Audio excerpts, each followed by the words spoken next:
To enact a world through ongoing, adaptive interaction with the physical environment. Check facts. Josiah Holtham takes some notes. Sentient beings are not understood as heteronomous, mechanical input-output systems, but rather as dynamic, autonomous systems that regulate their ongoing coupling with the environment. Autonomous systems, then, involve emergent processes. As Thompson describes, an emergent process belongs to an ensemble or network of elements, arises spontaneously or self-organizes from the locally defined and globally constrained or controlled interactions of those elements, and does not belong to a single element. Emergent processes, and the systems in which they arise, exhibit two forms of determination. Local to global determination involves the emergence of novel macro-level processes and structures based on changes in the system components and relations. Global to local determination involves macro-level processes and structures constraining local interactions. Thus, self-organizing systems display circular causality. Local interactions give rise to global patterns or order, while the global order constrains the local interactions. The type of self-production and self-maintenance found in living systems goes beyond the type of self-organization seen in non-living systems. A Bernard cell, as a dissipative system, will display self-organization and self-maintenance to a degree, but the key boundary conditions that keep the system away from equilibrium are exogenous.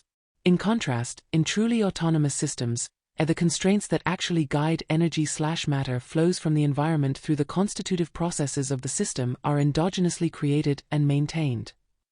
Thus the degree of autonomy found in living beings is, according to the enactive approach, a form of dynamic co-emergence.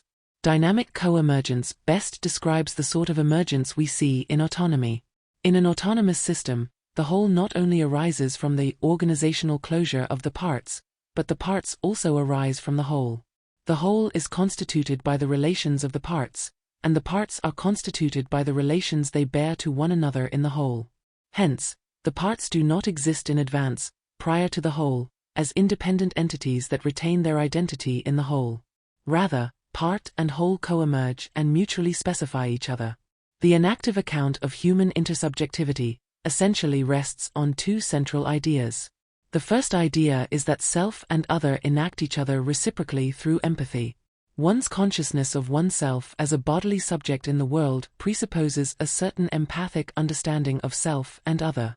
The second idea is that human subjectivity emerges from developmental processes of enculturation and is configured by the distributed cognitive web of symbolic culture. For these reasons, human subjectivity is from the outset intersubjectivity, and no mind is an island. A reclamation of embodiment and subjectivity involves changing the social landscape, including harmful values, enforced embodied practices, and incorporated oppression, that produce damaged subjects. While we typically consider social change in terms of a modification of law or social policies, this method is limited if not also accompanied by a concurrent change in embodied attitudes and practices. In line with Myers, we argue that corporeally attuned strategies are pivotal to emancipatory tricks. This focus on corporeally attuned strategies, or in the words of enactivism, embodied and embedded strategies, is bolstered by our cross-disciplinary analysis. The enactivist analysis enables us to articulate forms of liberation from oppressive sociocultural patterns in ways that go beyond merely envisioning such possibilities to actualizing them. Social change needs also to be enacted at the ground level, in the embodied values, effective engagements, and activities we assume.